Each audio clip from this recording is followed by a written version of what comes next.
I was almost home when it happened. I had taken the day off, and after mowing the grass between downpours, had driven into Panama City to spend the afternoon browsing its bookstores. The pollen I stirred while cutting the grass, and the dust I dislodged while deshelving the books, had kicked my allergies into overdrive, and I felt dizzy and disconnected as I drove down the long, mostly empty stretch of pine tree-lined highway toward Pottersville.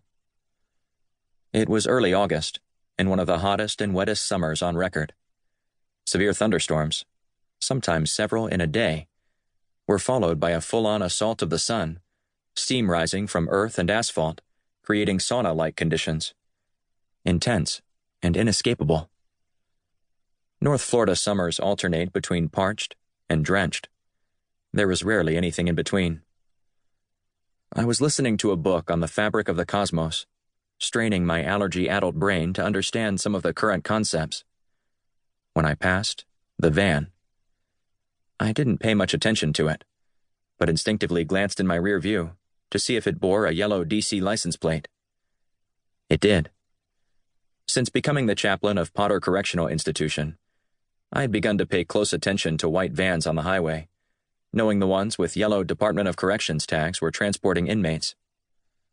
Like all activities that took inmates outside the institution, transporting them, whether to the hospital, courthouse, or on funeral furlough, was not only when most escapes were attempted, but when most attempted were successful.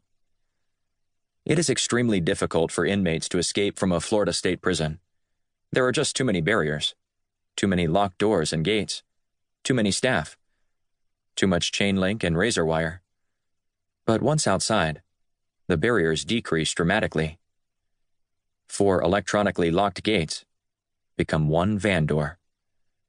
50 officers backed up by a riot squad become 2 officers, only one of which has a gun. I'm not saying it's easy for an inmate to escape while on transport. He's still in cuffs, shackles, and a belly chain connecting the two, with a black box covering the lock.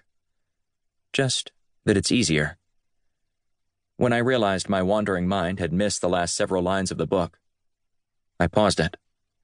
As I did, I glanced in my mirror again to see that the van was nearly out of sight. It had stopped raining for the moment, but my back window was still dotted with raindrops. Clouds were blocking out much of the afternoon sun, and a low-lying mist just above the road and ditches made seeing much of anything more than a little challenging. Yet, that's when I saw it. Or thought I did. Brake lights. The van swerving. Maybe even running off the road. It was possible I was being paranoid. I could have just imagined the whole thing, projected what I was looking for onto the faint raindrop-spotted image. But I had to turn around to find out for sure.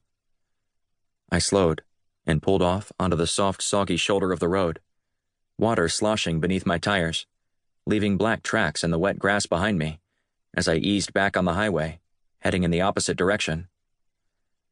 Depending on an inmate's custody level, there are different requirements related to transport.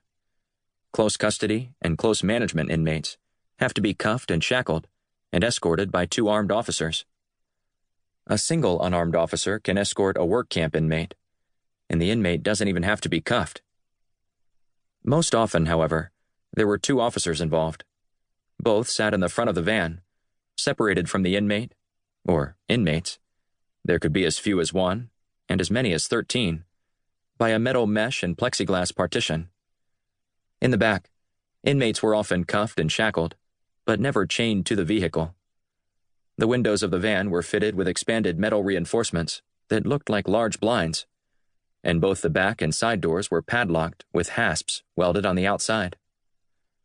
I raced back down the highway as fast as I could, the frame of my old truck shaking under the strain.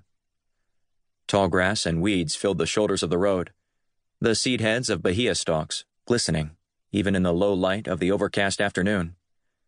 Sprouting out of the chutes periodically, mostly next to signposts, rain-streaked and leaning political signs announced the vast number of Potter County citizens who aspired to public office, while water flowed through the drainage ditches like rushing rivers.